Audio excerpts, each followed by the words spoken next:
হিচাপে কলিতা, কোচ, আহোম, বড়ো, মিচিং, দফলা যোনে হওক কোনো পাৰ্টিকুলাৰ কোনোবা এটা জাতিৰ কাৰণে তেওঁ কোৱা নাছিল। তেওঁ উদ্দেশ্য কৰিছিল অবা নৰলোক, হে বিশ্ববাসীৰ সমস্ত মানৱ তোমালোকে হৰি ভক্তি কৰা, সমস্তকে কৈছিল। আৰুবাৰ অৱতাৰ ধৰন্ত ঈশ্বৰ কৃষ্ণে হৰিবাক পৃথিৱীৰ ভাৰ অন্ত্যজাতি পতিতৰ তাৰণ কাৰণ হেতু ইবাৰ ভৈলন্ত অৱতাৰ। এইবাৰ তেওঁ আহিছিলে আমাৰ দৰে যিবিলাক আমি অজ্ঞানী। বাপজনাই গাইছিল জ্ঞান শূন্য আতি পশু পক্ষী জাতি। আমি অজ্ঞান, আমাৰ একো নাই, পশু পক্ষীৰ দৰে আমি আছোঁ। আৰু আমাৰ দৰে মানুহখিনিক উদ্ধাৰ কৰিবৰ কাৰণে তেওঁ আহিছিল আৰু আমাক ক'লে যে তোমালোকে বাকীবিলাক কৰিব নোৱাৰা। কিয়?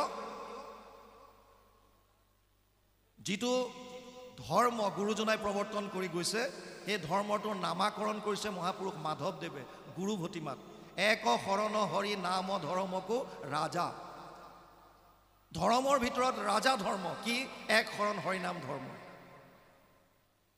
গুৰুজনাই ক'লে এক শৰণ হৰিনাম ধৰ্ম লোৱা। আৰু এক শৰণ হৰিনাম ধৰ্মৰ প্ৰচাৰ আৰু প্ৰসাৰৰ কাৰণে তেওঁ এই সমস্ত সাহিত্য সংস্কৃতি আছে। এনেকুৱা কোনো গীত নাই যিটো গীতে ঈশ্বৰৰ ওচৰলৈ লৈ যাব নোৱাৰে। মহাপুৰুষৰ যিমান সৃষ্টি, যাৰ কাৰণে তেওঁৰ গীতসমূহক বৰগীত আখ্যান দিছে। তেওঁ যি নাট, অংকীয়া নাট সৃষ্টি কৰিছে তাৰ মাজেৰেও আমি ঈশ্বৰমুখী হোৱাৰ আমাক আদৰ্শ দেখুৱাইছে।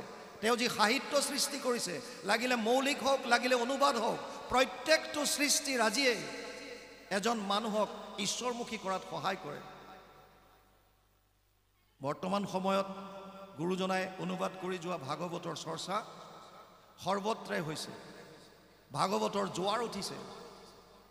কিন্তু যি ভাগৱত শ্ৰৱণ কৰাৰ পাছত ব্যাসদেৱে লিখি থৈ গৈছিল এতদস্মাৎ পৰম কিঞ্চিত মনশুদ্ধেন বিদ্যতে জন্মান্তৰে ভৱেৎ পুণ্যম তদা ভাগৱতম লভেৎ। পদ্মপুৰাণ উত্তৰ খণ্ড ভাগৱত মাহাত্ম্য প্ৰথম অধ্যায় 12 নম্বৰ শ্লোক।